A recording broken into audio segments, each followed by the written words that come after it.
नमस्कार, मी Tanaya Mandavkar celebrity promoters मध्ये तुमच्या सगळ्यांचं स्वागत. लग्नानंतर होईलच प्रेम या ज्या सेटवर आपण आलो आहोत आणि त्यातीलच आपली सगळ्यांची लाडकी अनघा आज आपल्या सोबत आहे, तर चला तिच्याशी गप्पा मारूया. सगळं पहिले कशी आहेस? मी मस्त, जबरदस्त. काय चाललंय, काय आता नवीन करायला मिळणार आहे तुला या मी खूप काय करते, प्रेक्षक बघतायत आणि अजून खूप ट्विस्ट आहेत. मी खूप गोष्टी करणार आहे ज्यामुळे प्रेक्षकांना सुद्धा धक्का मिळणार आहे. आणि अर्थात जीवानंदिनीला सुद्धा मी रोज वेगवेगळे धक्के देतेच आहे. त्यामुळे अचानक भयानक हे हा जो छान बॉन्ड आहे त्यांच्यामध्ये मी जे आले आहे आता, काय गोष्टी घडू शकतात. शिवाय जीवा आणि नंदिनी यांचं बाळ असल्यामुळे ह्या बाळाचं काय काय होणार पुढे जाऊन, किंवा जीवा नंदिनीच्या नात्याचं काय होणार, असे खूप प्रश्न आहेत लोकांना. आणि त्याची उत्तरं लोकांना हळूहळू नाही तर लगेच मिळणार आहेत. कारण की आता डोहाळ जेवण आहे, त्याच्यानंतर अनेक गोष्टी आहेत ज्या मी रिव्हील नाही करणार आहे. पण जसं मी म्हंटल की प्रेक्षकांना खूप धक्के बसणार आहेत, तर त्यासाठी तुम्ही मालिका बघा. कारण की ते मी आता नाही रिव्हील करू शकत. आताच आमचे क्रिएटिव्ह सांगून गेले की ते रिव्हील करू नका. बरं ठीक आहे, आता रिव्हील नको करूस. बट अजून काही, जसं की आपण बोलतो की आता मी जस्ट बघितलं मस्त अशी बेबी शॉवरची तयारी चालली होती, तर तुझी एक प्रत्येकाची, आपली बहिणीचा असो, आईचा असो, एक बोल आठवण असो किंवा ताईचा असो आपण बोलू शकतो, तर ती एखाद्या बेबी शॉवरची तुझी तशी काही आठवण की नाही माझ्या ताईच्या बेबी शॉवरला असं काही झालं होतं, अशी एखादी आठवण आहे का? मी मागच्याच वर्षी माझ्या काकाच्या मुलगा आहे, त्याचं लग्न झाल्यानंतर लास्ट इयर वहिनीचाच बेबी शॉवर होता आणि त्यांना मुलगी झाली. आणि आत्ताच नुकताच एक्सपिरियन्स केल्यामुळे मला असं वाटतं की छान फॅमिलीसाठी खूप आनंदाचा क्षण असतो तो, की एक नवीन पाहुणा घरी येणार आहे. सगळेजण आतुरतेने वाट बघत असतात. आई, बाबा, आजी, आजोबा, अख्खी family, they are very happy. आणि तो एक असा मोमेंट असतो की आपण ते एक सेलिब्रेशन असतं एक नवीन पाहुण्यासाठी. शिवाय आईची हेल्थ, या सगळ्या गोष्टी इतक्या सुंदर असतात आणि मला असं वाटतं ते फक्त आपल्या कल्चरमध्ये अनुभवायला मिळतात या गोष्टी. आणि या सगळ्यामध्ये जेव्हा तो नवीन पाहुणा येतो तेव्हा तो आनंद अजून द्विगुणित होतो. आणि it's the best feeling ever. म्हणजे मी आत्ता झाल्यानंतर मी तेव्हा मला आठवतं मी US ला होते आणि मला पहाटे 4 वाजता फोन आला की आत्या झाली तू, आणि मला इतकं छान वाटलं की हो. त्यामुळे ही खूप सुंदर फिलिंग आहे. आणि आता सुद्धा जसं तू म्हटलीस की काव्याचं डोहाळ जेवण आहे, की घरात सुद्धा इतकं छान वातावरण आहे की सगळ्यांसाठी. नंदिनी प्रेग्नेंट आहे, तिचं बाळ आहे, काव्याचं आहे, आणि काव्या इतकी सुंदर दिसते तिच्या डोहाळ जेवणासाठी. नंदिनी आहे, इव्हन ती इतकी छान दिसते. दोघे इव्हन पार्थ, चिवा, हे सगळं छान आहे. त्याच्यात मी आहे, आता मी सुद्धा आलेले आहे. मी पण छान नटून आले कारण की तिथे जन्मेजय असणार आहे. त्यामुळे माझ्यासाठी एवढंच आहे की मी आलेले आहे जन्मेजयसाठी. शिवाय मी सुद्धा प्रेग्नंट आहे, त्याच्यामुळे माझी सुद्धा जी काळजी घेतली जाते आहे. अख्खी फॅमिली आहे. आर्यासाठी सुद्धा एक छान फिलिंग आहे. खूप वर्षानंतर तिला एक अशा गेट टुगेदरचा भाग होता आला, किंवा या कार्यक्रमाला तिला बोलवलंय, त्यामुळे तिलाही ते खूप छान वाटतं आहे. पण सोबतच तिला जन्मेजय आवडत असल्यामुळे ती त्यासाठी काय काय करते, किंवा नंदिनी चा ज्या गोष्टींमुळे तिला राग येतोय त्या गोष्टींसाठी ती काय रिव्हेंज घेते, तर ही त्याची गोष्ट आहे. आणि आता ते रिव्हेंज घेणं तिचं सुरू झालंय आणि हळूहळू ते वाढत जाणार आहे. त्यामुळे त्यासाठी प्लीज बघा. आता तुम्हाला डोहाळ जेवण पण तुम्हाला काय वाटलं की म्हणजे हेच असे काही नवीन ट्विस्ट आहेत? हेच नवीन ट्विस्ट आहे. डोहाळ जेवण होणार आहे, कसं शांततेत होणार? त्याच्यामुळे त्यासाठी सुद्धा मी म्हंटल की तुम्ही बघत राहा.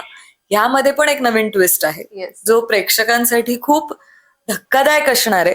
आणि जो आमच्यासाठी पण होता जेव्हा आम्हाला कळलं अरे वा हे असं होणार आहे, तर त्या गोष्टीसाठी म्हणून. आणि त्यामुळे खूप गोष्टी बदलणार आहेत सिरियलमध्ये सुद्धा, स्टोरी वाईज सुद्धा.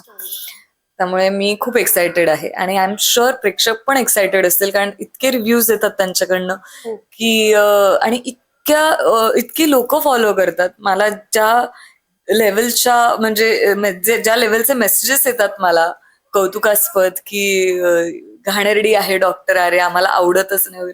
मला इतकं छान वाटतं. मग ते कॅरेक्टरला बोलतो ना एकदम उतरल्यासारखं हो. वाटतं, ते इतकं रिअलिस्टिक ऍब्सोल्युटली त्याच्यामुळे प्रेक्षक बघतात. छाप असते ती आपल्याला खरं. प्रेक्षक बघतात आणि जे ह्यांनी ऑलरेडी 500 एपिसोड मध्ये प्रेक्षकांच्या मनात घर निर्माण केलंय, त्यामुळे मलाही छान वाटतंय. मला कुठेच असं वाटत नाही की आपण नवीन सिरियलचा भाग आहोत. हे सगळे आपलेच आहेत आणि आपण त्यांच्यासोबत परत नव्याने काम करतोय असं वाटतं.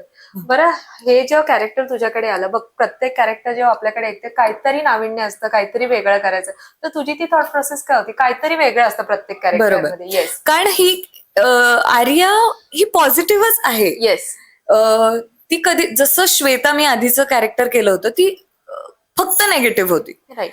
तशी आर्या ही नेगेटिव्ह नव्हती, ती पॉझिटिव्हच होती. आता सिच्युएशन प्रमाणे ज्या गोष्टी घडतायत, ज्या तिच्याही नकळत ती वागते किंवा तिला कळतंय पण ते वळत नाही, आपण असं म्हणतो. सध्या तिच्या गोष्टी आहेत, ती प्रेग्नंट आहे, तिचे मूड स्विंग्स आहेत, बऱ्याचशा गोष्टी त्याप्रमाणे बदलतायत तिच्यासाठी आणि ती त्याच्यासोबत वाहत जाते. तिच्या इगोमुळे किंवा तिच्या काही गोष्टींमुळे ती ते तिला कळतंय की हे चुकीचं आहे, पण तिचं आता मोटिव्ह फक्त एकच आहे की तिला जी काळजी आणि प्रेम मिळतंय जीवाकडनं, ती ते वेगळ्या पद्धतीने रिसीव्ह करते, म्हणून तशा प्रकारे वागते. पण हे आहेच की ही ग्रे शेड आहे. यामध्ये ती पूर्ण नेगेटिव्ह नाहीये. पण आता ज्या गोष्टी ती करते त्या खूप चुकीच्या आहे. म्हणजे मला डॉक्टर आर्या यांना सांगावंसं वाटेल की प्लीज काय करताय तुम्ही, थांबवा. तर बघूयात आता ते कधी ऐकतील त्या. पण आता तरी जीवा नंदिनी यांनी सांभाळून राहावं एवढंच मी सांगते. बाकी मी काहीच सांगू शकत नाही. कारण की आर्या ही हुशार पण आहे, तिला कळतंय आपण काय करतोय आणि ती एक पाऊल पुढे आहे सगळ्यांच्या. त्यामुळे तिला हे माहिती की त्या दोघांचं बाळ असल्यामुळे ते मला प्रेशर नाही देणार, कारण त्याचा बाळावर परिणाम होईल. त्याचा ती पूर्णपणे फायदा उचलते आणि तिला जे वाटेल ते करते. बरं, मी सगळ्यांना ज्यांच्याशी मी आता गप्पा मारला ना, त्यांना मी सगळ्यांना विचारलं की जसं की काव्याचं बेबी शॉवर आहे, तुम्हाला काय वाटतंय की छोटा हे येईल, पार्थ येईल की छोटी काव्य येईल? मला तर वाटतं छोटा पार्थ येईल. कशावरून? कारण की माझं कॅल्क्युलेशन मी सांगते, जीवानंदिनीला मुलगी हवीये, तसं अजून काव्या पार्थचं मला कळलेलं नाही की त्यांना काहीही चालणार आहे, मुलगा असो किंवा. पण मला असं खूप वाटतं की त्यांना मुलगा व्हावा आणि मग जीवा नंदिनीला मुलगी व्हावी, कारण की त्यांना मुलगी हवी होती. मग दोन्ही मुली असण्यापेक्षा मग एक मुलगा आणि एक मुलगी, म्हणून मग त्यांना बिचारांना मुलगा. मग त्यांना मुलगा व्हावा असं मला वाटतं. अरे छान वाटलं गप्पा मारून. राहू आपण नक्की. जाता जाता प्रेक्षकांना आमच्या काय मालिकेवर तुम्ही भरभरून प्रेम करताय, प्रेम देताय आणि ते आम्हाला तुम्ही मेसेजेसद्वारे किंवा तुमच्या प्रतिक्रिया तुम्ही आम्हाला कळवत असता. आणि आता मालिकेमध्ये खूप गोष्टी घडतायत जे तुम्ही बघताय आणि याच्या पुढे पण त्या गोष्टी घडत राहणार आहेत. भरपूर ट्विस्ट आहेत, बऱ्याचशा गोष्टी तुम्हाला अनएक्सपेक्टेड असतील पण त्या सुद्धा घडणार आहेत. आणि खूप सरप्राइजेस मिळणार आहे. त्यासाठी मालिका बघा. आपले काव्या पार्थ खूप सुंदर दिसत आहेत डोळ्या जेवणानिमित्त.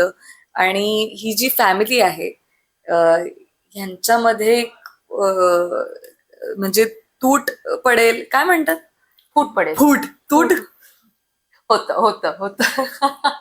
होत. एक इंटरव्ह्यू असा नाही झालाय जिथे मी काही फंबल नाही केलंय, जिथे यांच्यामध्ये फूट पडते का ते फॅमिली म्हणून जसे त्यांचा बॉन्ड जसा आधी स्ट्रॉंग होता तसाच राहील, हे बघण्यासाठी बघत राहा. लग्नानंतर होईलच प्रेम. Thank you so much. थँक्यू.